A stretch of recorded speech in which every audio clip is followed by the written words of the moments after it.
to think that now that behavior is going to change is not realistic.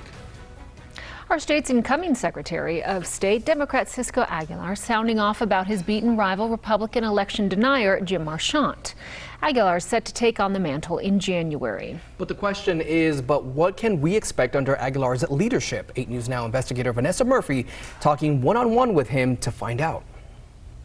One is making sure that Nevadans understand that elections are fair. Democrat Cisco Aguilar sat down with 8 News Now for a live interview during his race for Secretary of State. His opponent, Republican Jim Marchant, also agreed to an interview but was a no-show.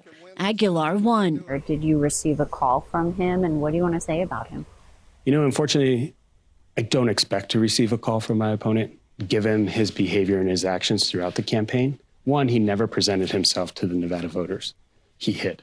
Aguilar's victory now in the national spotlight for an office which, until false claims of voter fraud were made in the 2020 general election, didn't get much attention. The Secretary of State's office handles business matters like licensing and oversees elections. All eyes were on Clark County with the getting the ballots processed. Should the system change? You know, mail ballots are new. We're still learning.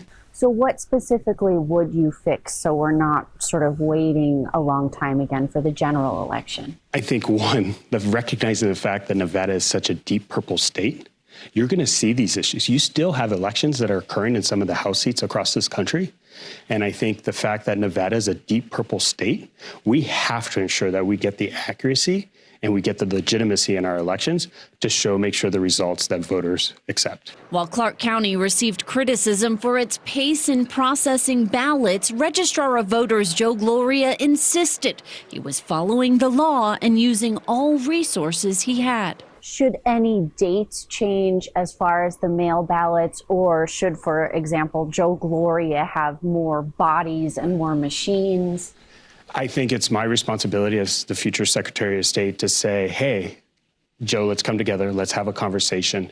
Where can we be better? What can we do to help make this process stronger for everybody? For me to make a statement flat out right now without talking to Joe and getting his perspective on the way things went. How soon after you're sworn in will you start those conversations? I'm starting them now with learning the Secretary of State's office, meeting with the current secretary. Should every Nevadan get a mail ballot?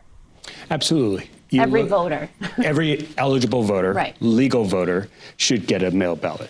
The reason why is, if you look at who Nevada is, we're a very large state from a geographic perspective, but we're also a 24/7 economy.